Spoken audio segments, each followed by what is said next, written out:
네, 우리 성도님들은 혹시 부모님께 잔소리를 언제 한번 들어보셨습니까? 아마 오래전에 잔소리를 많이 들어보셨을 것 같은데요. 보통 이 잔소리는 이렇게 시작됩니다. 그 끝에는 항상 어떤 거를 하지 말라라는 것들이 아마 대부분일 것입니다. 아마 우리 여기 계신 우리 권사님들도 여전히 우리의 자녀들, 우리 다 큰 자녀들에게도 아마 가끔씩은 한 번씩은 잔소리를 하게 되실 것입니다. 네, 저 또한 어느 순간인가 부모님의 잔소리를 들은 지 좀 오래된 것 같긴 한데요. 어느 순간 그 잔소리가 그리워질 때가 있었습니다. 여러분 혹시 그 잔소리가 그리워진 적은 없으셨습니까? 혹시 언제 그 잔소리가 그리워지셨습니까? 네, 저도 어느 순간인가 이 잔소리가 그리워졌는데 그 잔소리가 그리워진 그때가 언제였냐? 바로 그 잔소리 이면에 있는 그 부모님의 사랑이 느껴질 때, 그것을 알게 될 때, 그 잔소리가 잔소리로 들려지지 않고 참견으로 들리지 아니하고 그것이 사랑의 보약으로 들려진 그 소리가 너무나 그리워지는 것 같습니다. 아마 여기 있는 분들도 대부분 그럴 것 같습니다. 그 부모님의 잔소리, 처음에 우리가 어렸을 때 뭣도 모르고 있을 때는 그것이 간섭이었고 하나의 참견이었는데 어느 순간 그 부모의 마음속에 담겨진 그 사랑의 마음을 기억하고 깨달았을 때, 그 잔소리가 아니었구나, 그 말이 나에게 참으로 큰 힘이 되는 너무나 우리 삶의 귀중한 말이었구나 라는 깨닫게 되어집니다. 우리가 함께 읽고 있는 이 레위기 또한 어찌 보면 하나님의 잔소리와도 같은 그런 법조항들이 너무나 많이 가득 담겨져 있습니다. 마치 잔소리와 같이 반복되어지는 것 같고, 또한 계속적으로 말씀하신 동일한 말씀을 반복하신 것처럼 너무나 디테일하기도 하고 너무나 하나하나를 하나님께서 법조항으로 이 레위기를 통해서 말씀해 주고 계십니다. 어쩌면 너무나 잔소리 같지만 이 율법 속에, 이 하나의 규례 속에 바로 이 하나님의 마음을 우리가 살펴본다면 이 말씀이 이해되어지고 이 규례 하나가 하나님의 그 사랑과 성품들이 너무나 많이 느껴질 것입니다. 그렇게 그 규례 하나하나를 보면서 그 하나님의 마음을 알아갈 때 우리는 하나님의 말씀에 어떻게 반응할지에 대해서 우리는 다시 한 번 더 생각해 보게 됩니다. 오늘 또한 율법석에 담긴 이 하나님의 사랑을 오늘 발견해 보고자 합니다. 레위기 24장은 이 성전에 있는 이 등잔불과 또한 진설병에 대한 규례가 담겨져 있습니다. 그리고 하나님의 이름을 모독한 사람에 대한 처벌에 관련된 이 이스라엘 전체를 향한 하나님의 규례가 기록되어져 있습니다. 그런데 이 규례 속에 놓치지 말아야 할 것이 있습니다. 바로 이 규례가 온 이스라엘이 지켜야 할 그런 규례라는 것입니다. 제사장만이 이 규례를 지키는 것이 아니라 온 이스라엘, 전체 이스라엘이 지켜야 될 이 바로 규례라는 것입니다. 그렇기에 온 이스라엘이 어떻게 이 규례에 대해서 반응할 것인가, 오늘 말씀을 통해서 우리는 또한 발견해 보고자 합니다. 또 오늘 말씀을 통해서 우리의 일상생활 속에 어떻게 말씀 앞에 반응할 것인지 또한 한번 생각해 보기 원합니다. 오늘 본문의 구조를 보면 이 두 가지로 나뉘어져 있습니다. 첫 번째는 이 성소 안에 있는 등잔대와 진설병 이 상의 관리 어떻게 할 것인지에 대해서 1절에서 9절까지 기록하고 있습니다. 그리고 두 번째는 이 신성 모독한 사람에게 대한 처벌의 이야기가 10절에서 23절까지에 기록되어져 있습니다. 이제 한 달락씩 우리가 자세히 보면서 이곳에 담긴 하나님의 또한 성품들을 또한 발견하기 원합니다. 첫 번째로는 등잔대와 진설병 상의 관리에 대해서 기록하고 있습니다. 등잔대와 진설병은 이 성소 안에 놓인 기구입니다. 우리가 너무나 잘 알다시피 이 성소의 가장 안쪽에는 이 분향단이 놓여 있고, 또한 북쪽에는 등잔대가, 그리고 남쪽에는 진설병 상이 있는데 이 제사장이 이 기물을 잘 관리해야 합니다. 어쩌면 이 등잔대와 진설병 관리는 우리가 딱 이 말을 들었을 때는 이것은 제사장이 책임지고 관리해야 될 것, 우리 일반 백성은 상관없는 것이라 생각할 수 있지만 그것이 아닌 온 이스라엘이 함께 감당해야 될 일이라고 오늘 성경은 기록하고 있습니다. 하나님은 이 기물을 관리하는 것에 대해서 먼저 제사장이 아닌 온 이스라엘 자손에게 먼저 명령하시는데요. 1절과 2절을 함께 읽어보겠습니다. 여호와께서 모세에게 말씀하여 이르시되 이스라엘 자손에게 명령하여 불을 켜기 위하여 감람을 찌어낸 순결한 기름을 내게 가져오게 하여 계속하여 등잔불을 켜둘지며 라고 기록하고 있습니다. 먼저 이 등잔대는 성소를 밝히는 데 사용하는 기물입니다. 성소는 이 네 겹의 그 덮개로 덮여져 있기에 예배를 드리고 기도하기 위해서는 꼭 이 등잔대의 빛이 필요했습니다. 그리고 이 기능을 담당하는 등잔이 이 성소를 밝히기 위해 존재를 했습니다. 그런데 하나님께서 이 등잔대를 주신, 이 등잔불을 두신 이유가, 그 의미가 있습니다. 바로 이 등잔에서 나오는 불빛이 성소를 밝히듯이 빛 대신 하나님이 온 세상을 비추는 것을 의미하고 있습니다. 쉽게 말해서 이 등잔불의 이 등불은 빛 대신 하나님을 의미합니다. 빛 대신 하나님께서 이스라엘의 온 백성들을 빛을 비춰주시고 그들의 삶을 보호하시며 인도하시는 하나님, 곧 백성들 가운데 임재하시는 분이심을 이 등잔대를 통해서 시각적으로 보여주고 계십니다. 특히 이 역할을 제사장에게만 허락하신 것이 아니라 온 공동체가 함께 할 수 있도록 하셨는데, 그 중에 등불의 원료가 되는 기름은 이스라엘 백성들이 담당하게 하였습니다. 그런데 이 기름은 일반적인 기름이 아닌 감람나무에서 나온 기름을 사용하였다고 기록하고 있습니다.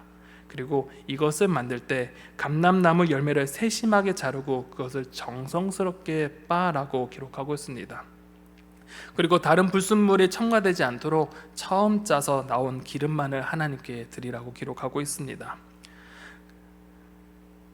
이 기름, 이 순결한 이 기름을 하나님께 드리라고 오늘 하나님께서는 말씀하고 있는데, 이 기름을 드리는 것은 한 번으로 끝나지 않습니다. 이 등잔불이 꺼지지 아니하도록, 이 등잔불이 꺼지는 것이 중단되지 않도록 계속하여서 이 기름을 하나님께 드리며 헌신하라고 요청합니다. 우리는 이 빛이 무엇인지 너무나 잘 알고 있습니다. 이 빛이 바로 인도하시고 보호하시는 하나님의 은혜를 잊지 않게 하고 또한 그것을 상징합니다. 백성들이 정성스럽게 준비하고 드리는 이 기름을 통하여서 성도를 밝게 비춤과 동시에 그 준비의 과정과 하나님께 드림을 통하여서 하나님의 은혜를 상기시키게 하고 또 하나님의 은혜에 감사하게 하는 그런 작용을 하게 됩니다. 이제 그 등잔불의 기름을 이스라엘 온 백성이 담당했다면, 이제 이 불을 관리하는 총책임자인 이 대제사장인 아론에게 하나님께서 명령하십니다. 3절과 4절에 보면, 아론은 회막안 증거궤 휘장 밖에서 저녁부터 아침까지 여호와 앞에 항상 등잔불을 정리할지니 이는 너희 대대로 지킬 영원한 규례라.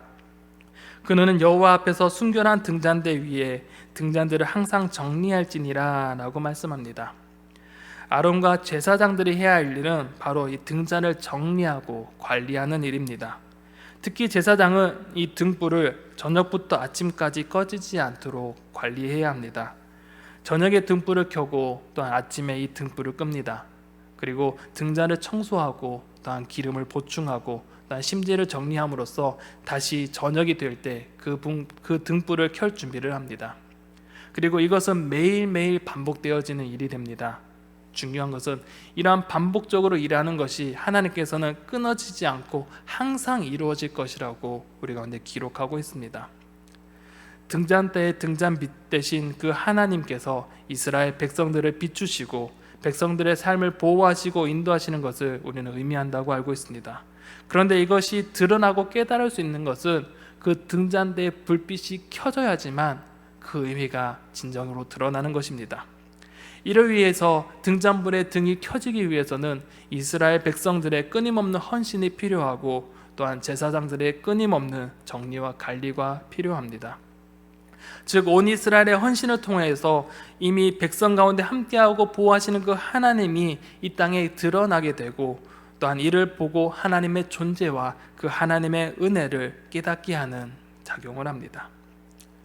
또한 두 번째로 등잔대 맞은편에 있는 진설병 상에 대해서 오늘 말씀합니다.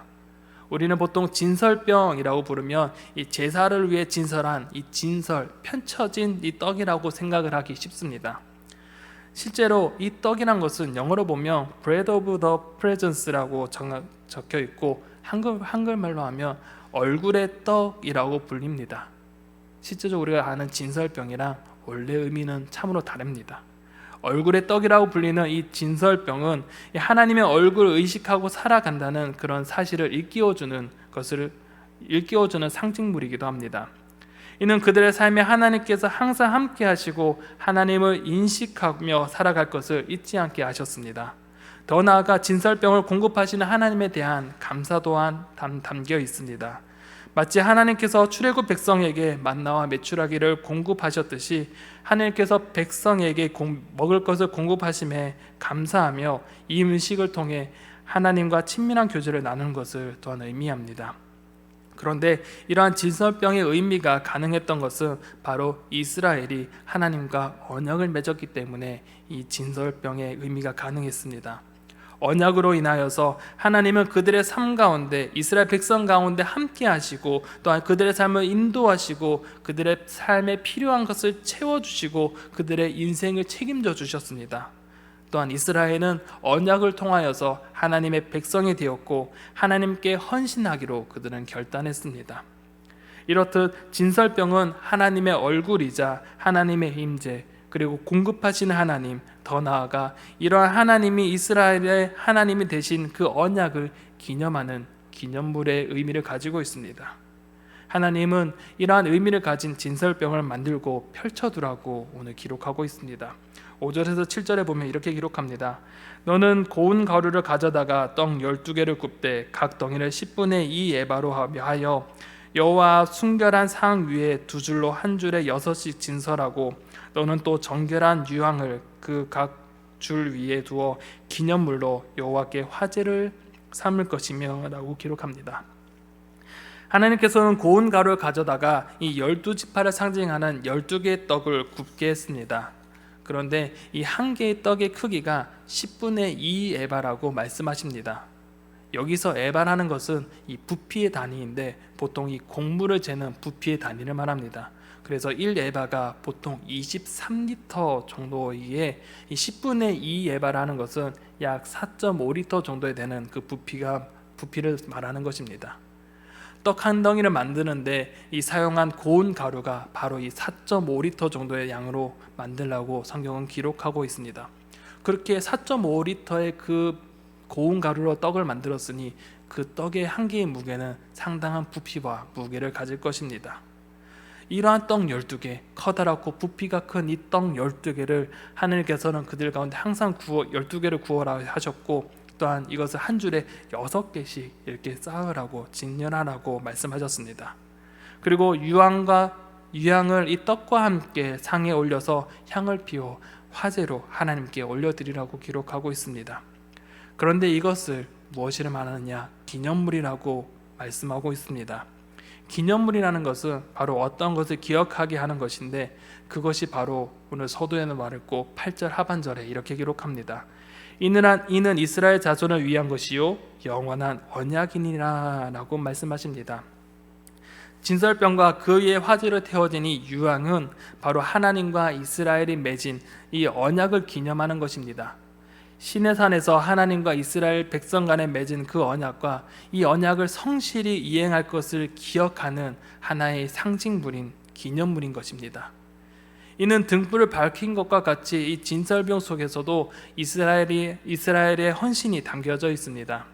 그들의 헌신으로 진설병이 만들어지고 또한 이것을 통해 하나님의 언약을 기억하게 함으로써 하나님의 언약을 영원히 지속될 것과 하나님의 얼굴인 임재가 백성 가운데 함께 있음을 보여주고 그것을 나타내게 하는 것입니다.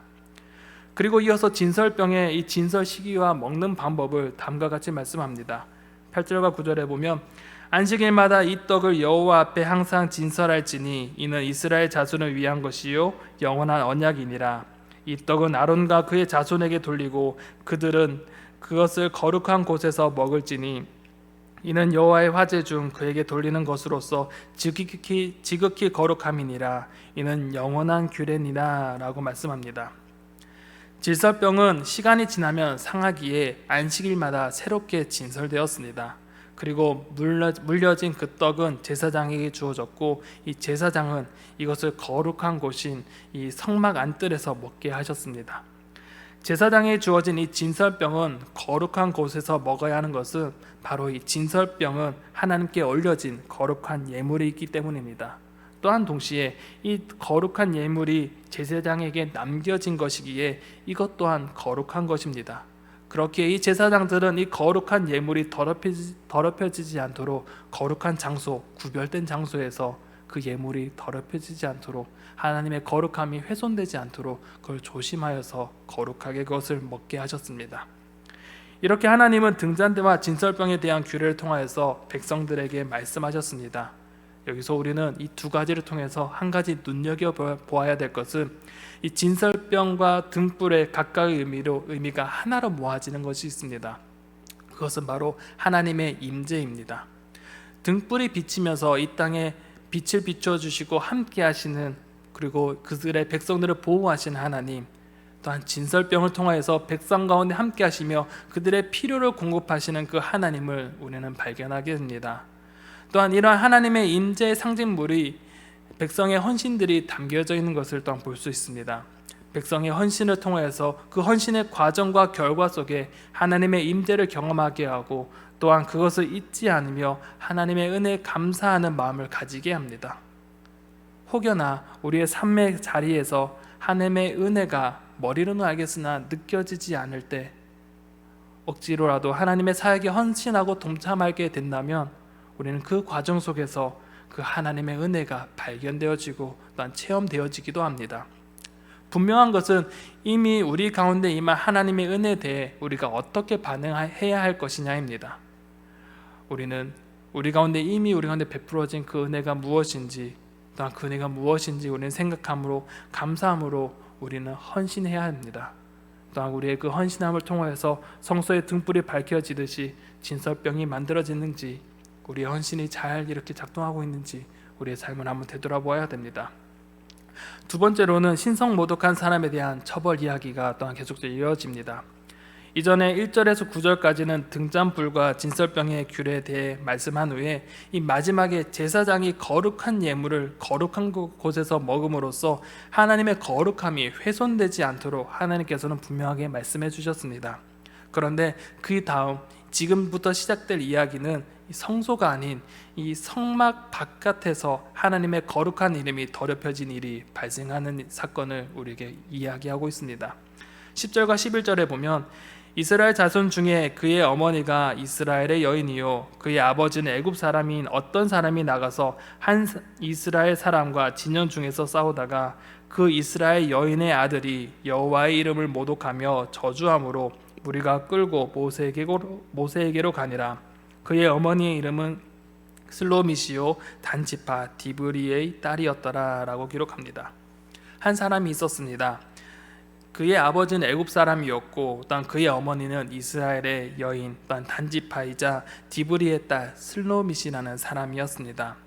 즉 민족이 다른 두 집안에서 태어나 혼혈인 이 한 사람이 이스라엘 사람과 싸우게 되었습니다. 그런데 그 싸우는 와중에 여호와의 이름을 모독하고 저주하는 일이 발생하고 말았습니다. 여기서 우리가 눈여겨보아야 할 것은 그가 혼혈이냐 아니냐 혈통이 아니라 바로 이스라엘의 진영이라는 공간 안에서 일어났다는 사실입니다. 성막을 중심으로 이스라엘 백성들은 진을 치고 있었습니다. 성막을 중심으로 해서 그것을 둘러서 이스라엘은 진을 치고 있었는데 이곳 또한 하나님의 임재가 가득한 공간이며 이 진영 또한 하나님의 거룩한 공간입니다. 그런데 그곳에 한 사람이 하나님의 그 거룩하신 이름에 욕보이고 또한 거룩한 이름을 경멸하는 저주의 이름을 만들어 버립니다. 또 이 사람의 아버지가 애굽 사람이란 것을 볼 때 이 모독과 저주가 여호와의 이름을 경멸함과 동시에 또한 애굽의 신을 더 높였을 수도 있을 것 같습니다. 중요한 것은 이 사람이 하나님의 거룩한 성품을 욕되게 불렀다는 것입니다. 하나님께서는 분명하게 십계명을 통하여서 너는 내 하나님 여호와의 이름을 망령되게 부르지 말라라고 하셨기에 이 사람의 죄는 엄한 징계를 받을 수밖에 없는 상황입니다. 또한 이 이후에 있는 20장 7절 하반절에 보면 여호와는 그의 이름을 망령되게 부르는 자를 죄 없다 하지 아니하리라 라고 말씀하심으로써 이 죄를 사람이 아닌 하나님께서 물으시고 문책하시겠다고 말씀하십니다.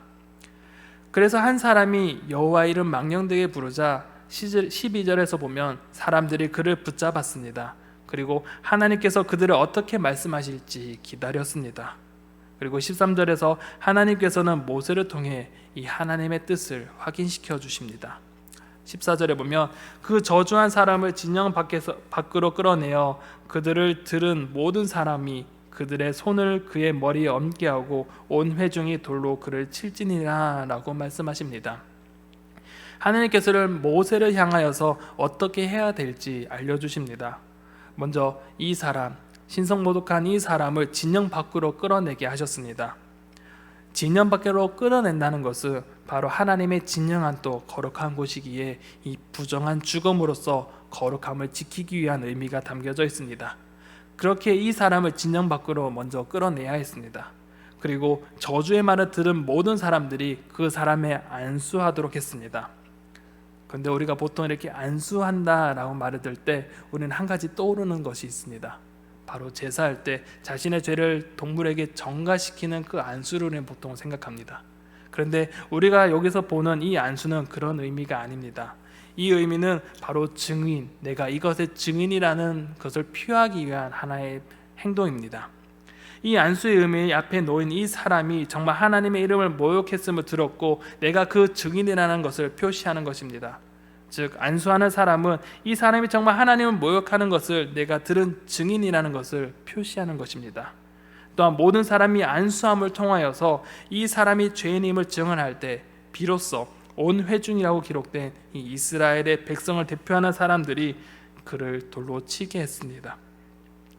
그런데 죄를 묻는 것을 넘어 이스라엘 자손에 대해 하나님께서는 한 가지 규정을 말씀하십니다. 15절에 보면 너는 이스라엘 자손에게 말하여 이르라. 누구든지 그의 하나님을 저주하면 죄를 담당할 것이요 여호와의 이름을 모독하면 그를 반드시 죽일지니 온 회중이 돌로 그를 칠 것이니 지니라. 거류민이든지 본토인이든지 여호와의 이름을 모독하면 그를 죽일지니라 라고 말씀하십니다. 하나님께서는 분명하게 이번 사건을 통해 이스라엘 백성에게 말씀하십니다. 누구든지 하나님을 모독하고 저주하며 그 죄의 대가를 담당할 것인데 죽임을 당할 것이라고 말씀하십니다.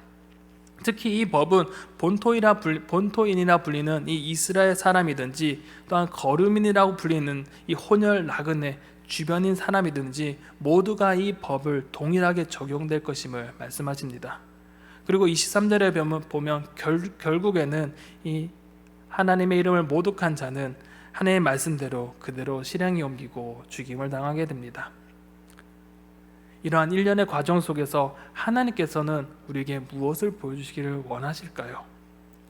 먼저 이 말씀을 통해서 하나님께서는 하나님을 모욕하고 저주하는 죄가 얼마나 중대하고 심각한지를 우리에게 알려주십니다. 하나님의 백성으로서 하나님의 나라의 주인이신 그 하나님을 욕보인다는 것은 한마디로 말해 이 하나님 나라 안에서 반란을 일으키는 것입니다. 하나님 나라에 하나님 백성이 하나님께 반기를 들고 반란을 일으켜서 그 속에서 자신의 나라를 세우려고 하는 하나님께 도전하는 행위가 바로 이 저주에 담겨있고 모욕하는 행동입니다. 그렇게 공의의 하나님께서는 이 하나님의 이름을 망령되게 하고 모독하고 저주하는 이들을 죽음으로 심판하십니다. 그리고 더 나아가 하나님께서는 이 동해복수법이라고 너무나 잘 알려져 있는 공의로운 재판을 할 수 있도록 하나님께서는 동해복수법에 대해서 이야기하십니다. 17절부터 쭉 한번 읽어보겠습니다. 사람을 쳐 죽인 자는 반드시 죽일 것이요 짐승을 쳐 죽인 자는 짐승으로 짐승을 갚을 것이며 사람이 만일 그의 이웃에게 상해를 입혔으면 그가 행한 대로 그에게 행할 것이니 상처에는 상처로 눈에는 눈으로 이에는 이로 갚을지라. 남에게 상해를 입힌 그대로 그에게 그렇게 할 것이며 짐승을 죽인 자는 그것을 물어줄 것이요 사람을 죽인 자는 죽일지니 라고 말씀합니다. 눈에는 눈으로 이는 이로 상해를 받으면 그대로 상해를 입히라고 오늘 성경은 기록하고 있습니다. 그런데 이러한 법은 또한 평등하게 누구에게나 동일하게 적용되어야 한다고 또한 기록합니다. 22절에 보면 거류민에게든지 본토에게든지 그 법을 동일하게 할 것은 나는 너희의 하나님 여호와임이니라 라고 말씀합니다. 그걸 통해서 이 모든 것이 바로 거류민이든지 주변인이든지 본토인이든지 동일하게 이 법이 적용될 것이라고 적용해야 된다고 말씀하십니다. 우리는 이런 동해복수법이라 불리는 눈에는 눈, 이에는 이, 이것을 우리는 어떻게 이해해야 하겠습니까? 하나님께서 이렇게 하라고 하셨으니 이렇게 처벌을 해야 할까요? 우리는 또한 고민하고 또한 의문을 던지게 됩니다.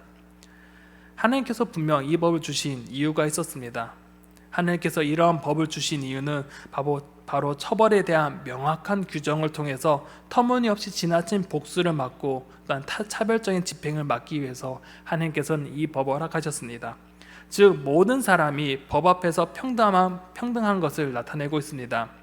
이 법을 통하여서 사회적 지위가 높은 사람이 자신의 벌을 돈이나 어떠한 다른 것으로 막을 수 있는 것이 아니라고 오늘은 규정하고 있습니다. 또한 사회적 약자가 불리한 위치에 서 있을지라도 동등하게 법의 적용을 받고 부당한 폭력이라든지 탄압, 차별로부터 보호하고자 하는 것이 바로 이 동해복수법입니다. 그런데 우리는 이것보다 더 나아가서 한 가지 더 생각해 봐야 될 것이 있습니다. 상처는 상처로, 눈은 눈으로와 같은 이런 동일하게 법을 집행받는다는 것은 나와 상대가 동일하다는 것을 깨닫게 하는 것에 있습니다. 구약학자로 잘 알려진 김근주 교수는 이 부분에 대해서 내가 원하지 않는 것을 남에게 행하지 않는다는 원리와 또한 내가 받기 원하는 것을 남에게 행한다는 원리와 본질적으로 통한다라고 말합니다. 동일한 처벌에 대한 강조의 원칙은 바로 이웃을 내 몸과 같이 여기는 사랑과 자비의 마음이라고 설명하고 있습니다. 즉, 이 말이 무엇이냐? 우리는 성경에서 분명 이것을 말하는 것을 우리는 다시 한번 생각해 봐야 됩니다. 오늘 우리가 읽은 법은 눈에는 눈, 이에는 이라고 생각하지만 우리는 다시 한번 생각해 보면 레기 19장에 이러한 말씀이 있습니다. 원수를 갚지 말라라는 말씀을 여러분 잘 알고 있습니다. 그리고 신명기 32장 35절에 어떻게 기록되어져 있습니까? 하나님께서 보복하시겠다라고 말씀합니다. 원수를 갚지 말라.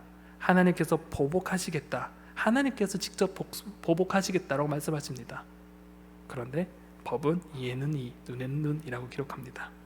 결국 이것이 무엇을 말합니까? 이 동해복수법이라 불리는 이 복수를 위한 법이라 보이는 것은 복수를 위한 법이 아니라 바로 이웃을 향한 우리의 태도가 어떻게 되어야 될지 규정하는 법이기도 합니다. 예수님께서는 율법을 폐하러 오신 것이 아니라 완성하러 오신 분입니다. 그래서 예수님께서는 이 부분을 이야기하시면서 마지막에 이렇게 이야기하십니다. 나는 너희에게 이르노니 너희의 원수를 사랑하며 너희를 박해하는 자를 위하여 기도하라 라고 말씀하십니다. 하나님의 나라의 백성이라면, 하나님의 언약된 백성이라면 아무리 내게 원수 같은 그런 존재를 할지라도 원수 같은 그 이웃이라도 그 이웃 또한 사랑하며 그를 품고 기도하기까지 나아가기를 하나님께서는 원하십니다. 특히 이웃을 내 몸과 같이 사랑하라는 그 말씀 위에 예수님의 말씀과 그 같이 비록 세상은 법대로 하라고 법적으로 처리하라고 이야기하지만 우린 세상의 법을 뛰어넘어 하나님을 법에 통하여서 그 속에 담겨진 하나님의 사랑을 실천하면서 이 땅에서 그 말씀을 따라 살아가려고 우리는 노력해야 합니다. 오늘 말씀을 정리해보고자 합니다. 오늘 함께 살펴본 이 등잔대와 진설병, 그리고 하나님의 이름을 모욕한 죄와 그에 대한 처벌 속에 담긴 하나님의 사랑이 무엇인지 우리는 다시 한 번 더 우리는 살펴보았습니다. 이러한 규례 속에 하나님의 거룩함과 공의, 하나님의 모습이 분명하게 담겨져 있습니다. 그러나 이 모든 규례를 묻고 공의 하나님과 이러한 거룩함의 하나님의 다시 한 번 더 하나를 묶을 수 있는 것은 바로 사랑의 하나님이자 하나님의 은혜입니다. 하나님의 사랑으로 백성 가운데 함께 하셨고 하나님의 사랑으로 백성들의 삶을 보호하시고 인도하여 주셨습니다. 하나님의 사랑으로 말미암아 일용할 양식을 얻을 수 있었고 하나님의 사랑으로 말미암아 죽을 수밖에 없는 죄인인 우리가 죽지 아니하고 구원 얻으며 영원한 생명을 얻게 되었습니다. 이것이 바로 하나님의 사랑이고 하나님의 은혜입니다. 사랑하는 성도 여러분, 여러분에게 하나님은 어떠한 하나님이십니까? 이 여러 규례 속에 담겨진 하나님의 마음을 여러분은 어떻게 보셨습니까? 등잔부를 통하여서 하나님의 사랑이 그 사랑이 우리의 삶을 인도하고 보호하심으로써 나타나줬고, 진설병을 통하여서 하나님의 사랑이 일용할 양식과 먹을 것을 허락해 주시는 그 하나님의 사랑의 은혜로 다가왔고, 신성모독한 이를 통하여서 죽을 수밖에 없는 우리가 죽지 아니하고 살아나고 구원을 얻은 것, 그 하나님의 은혜가 이곳 가운데 담겨져 있습니다. 이 모든 규례 속에 담겨져 있는 것이 바로 하나님의 은혜와 사랑입니다. 그렇기에 이 은혜와 사랑을 받은 여러분은 어떻게 응답하시고 반응하시겠습니까?